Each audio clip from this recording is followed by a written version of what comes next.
made it out to the woods today and wanted to talk to you a little bit about billy pots, or corn boilers, or cook pots, whatever in general. I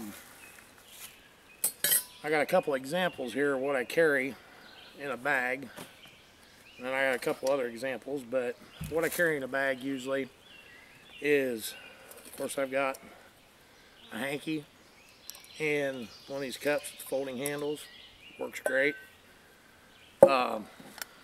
Hand carved spoon. This is an Ad Hay spoon.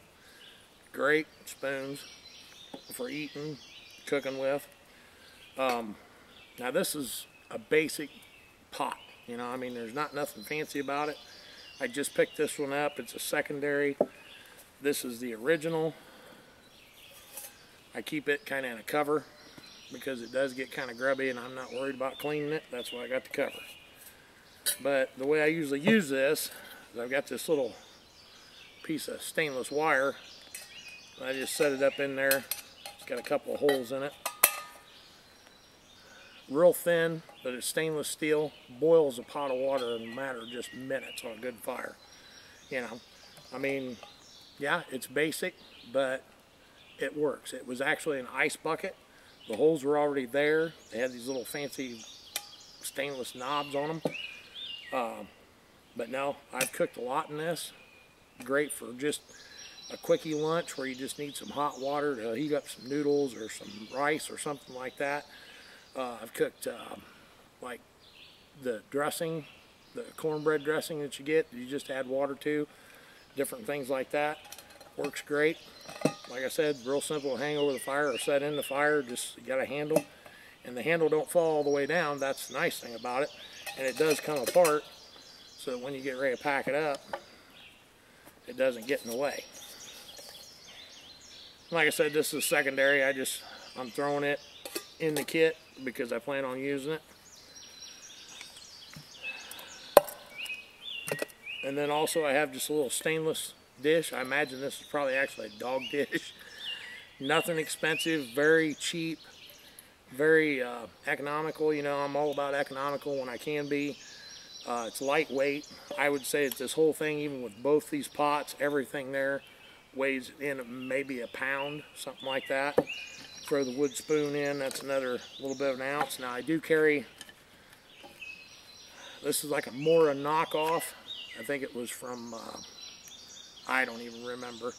It's got a little bit of rust on it, but it was just, you know, it's just a basic cutting knife for prepared food. You know, it's nothing fancy. Enough about that. Now, I do carry some decent silverware. This is a hand forged set. I'll bring it up close so you can see it a little better.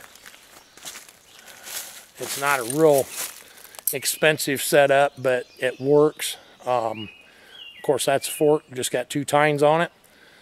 Spoon, nice and heavy, good and thick. Little knife. I'm sure it wouldn't hold a super edge, but it works great for cutting your steak or cutting up your sausages or whatever, you know. Of course, I keep it all tied together with just a little piece of bank line. It's even got a little beaner on it. But, you know, in a pinch, with just one of those billy pots, this thing will get everything done you need to get it done. You know, it's got a little bottle opener on it, which I don't really use, but, you know, it makes a way to fork something with the little fork tines on it. Plus, it's a spoon to eat off of, you know.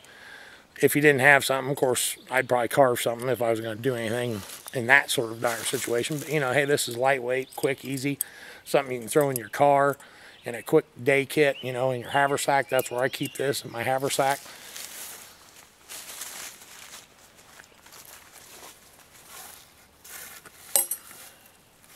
Now on to what I was talking about, the corn boilers. Okay, this is one I've used at reenactments for several years. It's made out of tin. It's one of those type of deals where you do not want to use it empty or let it boil dry in a fire, because it will melt the solder that holds the tin pieces together, because it is a soldered in bottom and has a soldered seam along the back. Of course, the handle and everything soldered it too.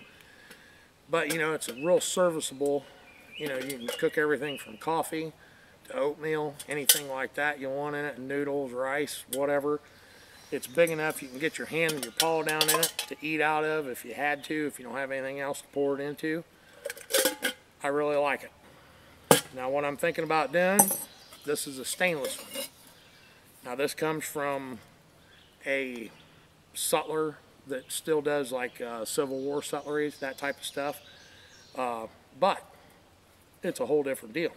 For one, it's a little heavier, not much, but it's all stainless, one-piece construction, no joints in the cup part. Everything is spot welded. It still has the period look of the old Mucket or corn boiler, but you know, if you did run it dry in a fire, it's not going to hurt it, not at all. I mean, it might discolor it. I suppose you could really get it too hot and it could ruin it, but still has the bail on it, just like the tin one for hanging it over the fire. It's great to pour out of too. It's got the handle on it, of course. Got the lid built right onto it. Works great. You know, I've cooked out of this one a whole lot, drank a lot of coffee out of it. You know, it's a real serviceable thing to throw with a haversack kit, something you can just hang onto the strap on the haversack. In fact, I'll even show you how I've got mine set up.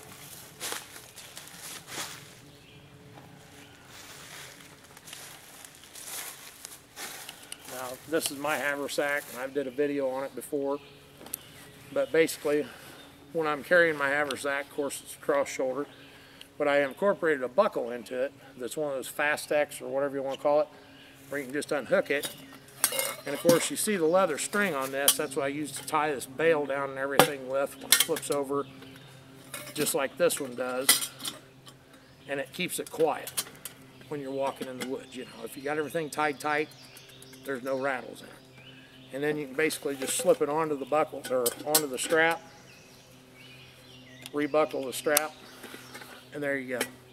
If you didn't want it out in front, you could slip it around back where it's not in the way, you know, and it still works with a haversack. Well, that's about it, guys, for today. I just wanted to go over that with you. Told you to show you the new toy. Oh, something rattling around in this. I picked this up. I don't know. Seen this on somebody had it posted somewhere. It's a T-ball. Okay. It unscrews,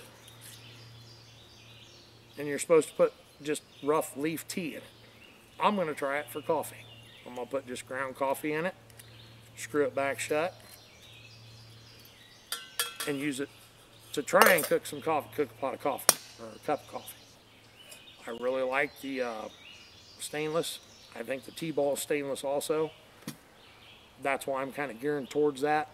With a no rust situation, when you pack everything away, you just grab it out, wipe it out, you're good to go.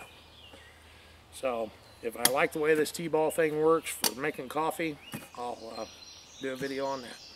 Thanks for watching.